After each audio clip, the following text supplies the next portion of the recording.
Hey, what's going on, you guys?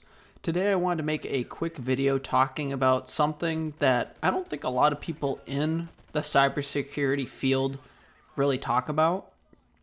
Most skills that people talk about in this field, including myself, are hard technical skills. And it makes sense because that's kind of the nature of the field, and that's what typically anyone's going to think about prioritizing because at the end of the day, you are being hired for your technical skills, especially in a tech field.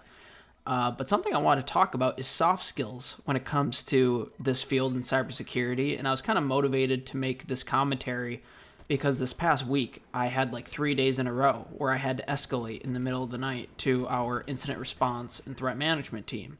And that is not typical, but coming out of this week of work, I was like, soft skills I think would be a good video to make. And also my next video, you guys can look forward to that. I'm going to make a video talking about the stress of this field as well.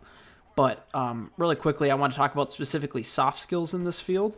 I think soft skills are very important, not just for maintaining your job, but also getting one in the first place and getting promoted within your company that you're working for or organization. I didn't include this in my tips for getting into cyber video because this is more of a process. I wanted that video to be more practical tips that you could implement at any given point, like passing a cert, developing a LinkedIn profile, things like that. But developing your soft skills is really a process, and I think it is very important, especially when trying to get a job.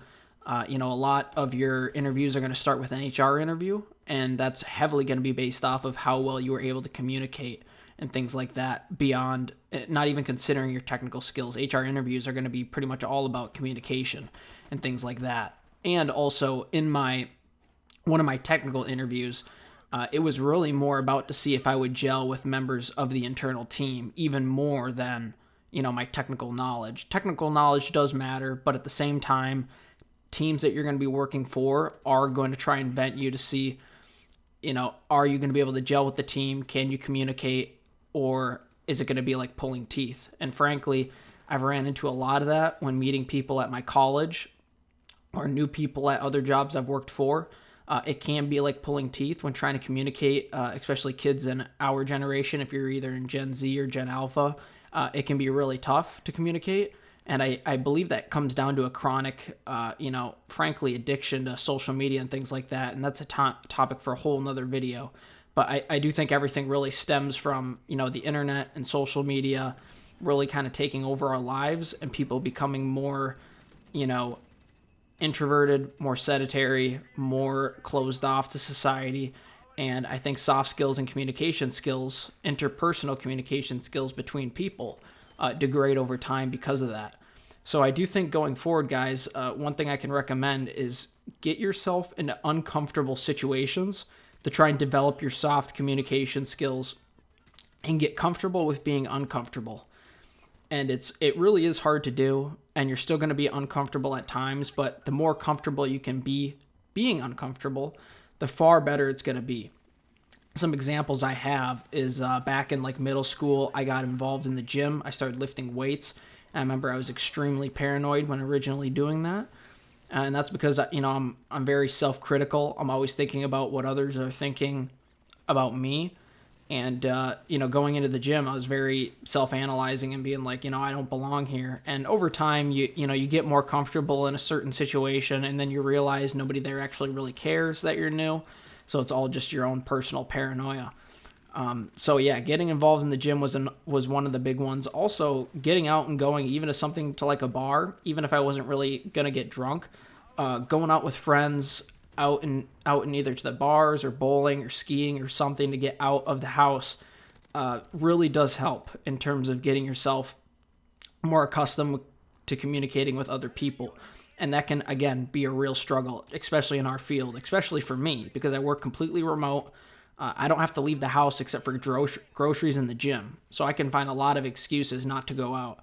And that makes it tough. But you do have to be conscious of that, and you do have to really force yourself. And it does pay off in the long run, because I would give a lot of credit for me getting as far as I have to my soft skills and reaching out, shaking hands, meeting people. Again, like I mentioned in my previous video, That goes a long way. If you're at a school, go out and meet your, director of security at the school, meet teachers, shake hands, find leads for jobs, go to job fairs, do internship interviews. Chances are they probably have a ton of short internship interviews you can do. And you can utilize that to really get your name out there and spread a good first impression amongst a lot of different employers. And that's a very good thing to do. So get out there, develop your soft skills. They matter a lot. And even when you're on the job, let's say you get a job and you're working for an organization, if a director or your manager is looking for a new team lead, for example, you got to have the technical skills to become a team lead, but they're also going to be looking for a communicator, someone that can lead a team, someone that can rally the troops per se, someone that can communicate, who they can communicate with.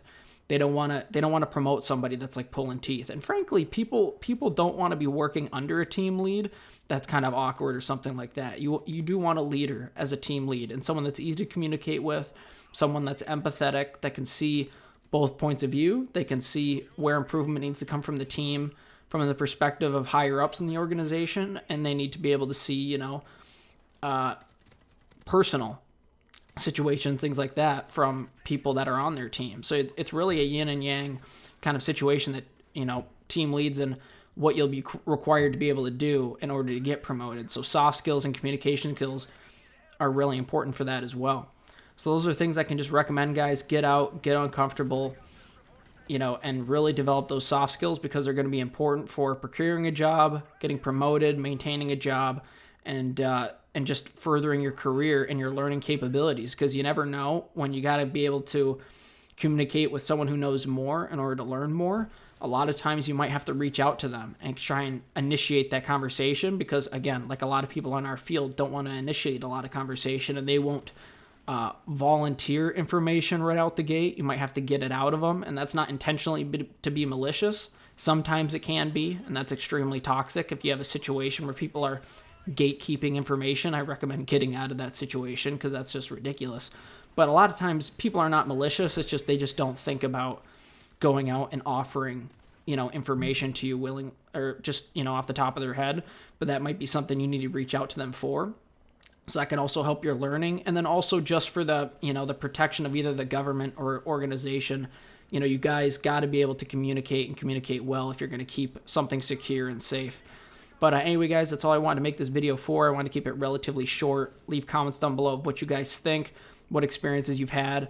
And yes, look forward to my future upcoming videos, as I'll be posting. I'll try to get stuff out, weekly, once a week, something like that. It feels like a good pace for me. But anyway, guys, again, leave comments down below, like, subscribe, all that good stuff, and have a good one. See ya.